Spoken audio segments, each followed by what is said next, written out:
Бишкек шаары Ак Ордо конушунан газ келген, суусу бар, свети бар болгон 5 сотук жер аянтындагы мына ушул 485 метр квадраттык 3 кабаттуу хан сарай шашылыш түрдө сатылат. Баасы $170.000 кеми бар.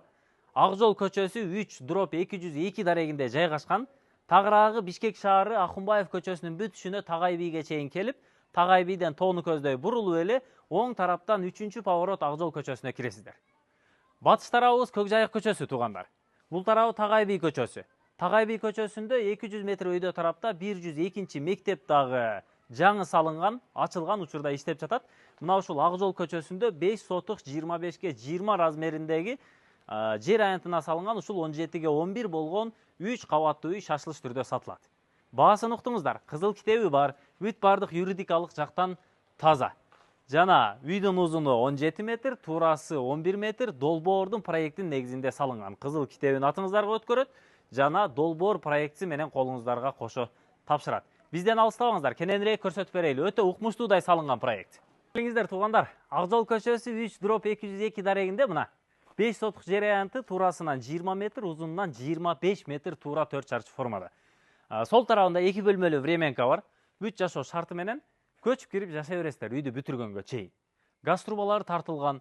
Үйдүн батыш тарабынан, күнчыгыш тарабынан, анан арт тарабынан 1,5 метрден интервал аралык калтырылган. Долбоору даяр, бүтүрүп аласыздар. Полноценный подвал, подвалында килтейген 3 бөлмөсү бар. Бүт баары теп-тегиз мындай фундамент менен көтөрүлгөн.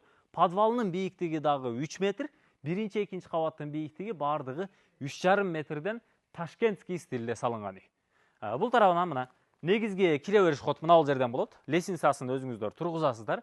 Анан мына бул тарабынан ушул террасасына чыксаңыздар болот. Экинчи кабат толук түрдө балкон, терраса. Биринчи кабаттан бул жагынан дагы мындай панорамный терезенин планировкасында жасалган. Биринчи подвалын көрдүңүздөр, туугандар. Подвалында 3 бөлмөсү бар. Так, андан кийин келиңиздер, мына бул тарабынан көрсөтөбүз. Мына. Бул тарабы ушул прихожка, бул тарабы ушул кошумча кухня болот. Андан ары мына бул жагы очок гана. Андан бери кирсеңиздер, бул тарабы топка болуп калат. Топка газовый котелду ушул жака орнотосуздар, газ менен отопление системасын бардыгын жылытасыздар. Андан кийин мына бул тарабы зал бөлмөсү. Потолоктун бийиктигин караңыздар, мына подвалдын үстү дагы, биринчи кабаттын үстү дагы толук түрдө монолитокаркасный болуп куюлган. Андан ары кийинки бөлмөлөрүн дагы көрсөтөбүз. Биринчи кабатта жалпы 4 бөлмө. Негизги тепкичтен киргенден кийин бул тарабы прихожка мынакей. Прихожка тарабы аябай кенен.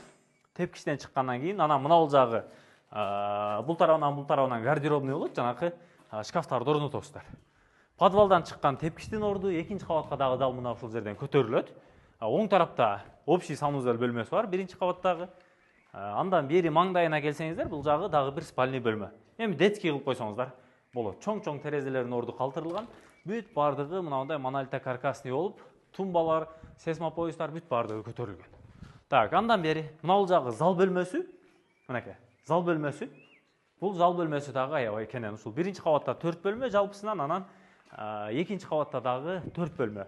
Подвалында 3 бөлмө, жалпы 11 бөлмөлүү. Тепкичтин жоктугуна байланыштуу биз сырттан шаты менен көтөрүлөбүз. Бийиктигин көрдүңүздөр туугандар. Биринчи кабат, экинчи кабат полдон потолокко чейинки бийиктик 3,5 метр. Мына бул экинчи кабаттагы терраса, балкон. Бул общий терраса. Мына манзараны караңыздар. Бул тарабы ТЦК, иштебейт учурда. Тетиги крыша бул 102-чи мектептин крышасы. Көрдүңүздөр, жакын. Түз барып эле Tagay бийге чыгып, оң тарапка 100 метр бассаңыздар, ушул мектепке барасыздар. Маршруттук транспорт кенен Tagay бий аркылуу. Бул тарабы Көкжайык көчөсү 3 үйдөн кийин. Ушул локацияда жайгашканда жери дагы кенен, кошумча курулуштар жасаганга, башка планировкалар жасаганга шарт бар.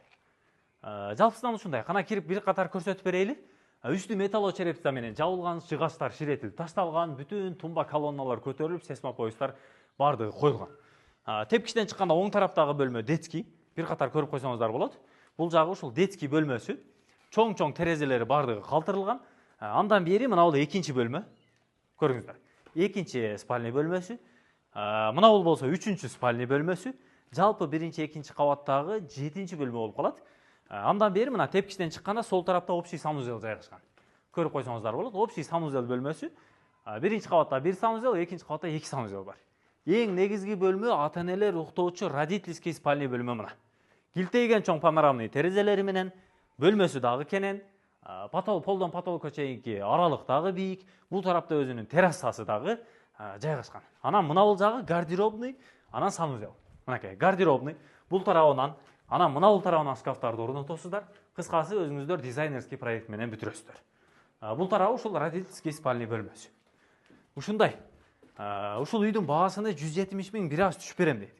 Документтери колдо, кызыл китеби менен жанагы долбооруну, проектисини берет колуңуздарга. Мына бул жагы террасасы, карасаңыздар, манзараны көрдүңүздөр, Бишкек шаары толук көрүнөт. Ылдый тарабы Акунбаев көчөсү. Акунбаев көчөсүнүн бүт түшү эле Тагай бийдин кесиши светофордон өйдө бурулуп, 3-чү поворот оңго ушул Ак жол көчөсүнө бурулуп кире бересиздер да, 3/202 дарегинде болуп калат. Канализация болсо мына 3-4 үйдөн нары келген. Бул жагына үйдүн сырткы фасадын, ички ремонтун бүтүргөнчө канализация дагы жетип келет да. Келгенде буюрса бардыгы толук болот. Чалып сүйлөшүп көрүңүздөр, Өтө сонун. Баягы ээси бар го, ээси баасыны койгондо мынантип 5 колду тыккан жок да. Тарс эле шытыр берем дейт. $170 миң. Ошого жакындатып эле көтөрсө, сразу эсептеп алабыз дейт. Бүгүн баалашсаңыздар, эртең барып госрегистрден атыңыздарга өткөрүп, регистрация кылып аласыздар. Чалып сүйлөшүңүздөр, Тез кабар кызматта болду. Лайктан басып, комментарийден жазып, тааныш билиштер менен бөлүшүп коюңуздар. Ассаламу алейкум.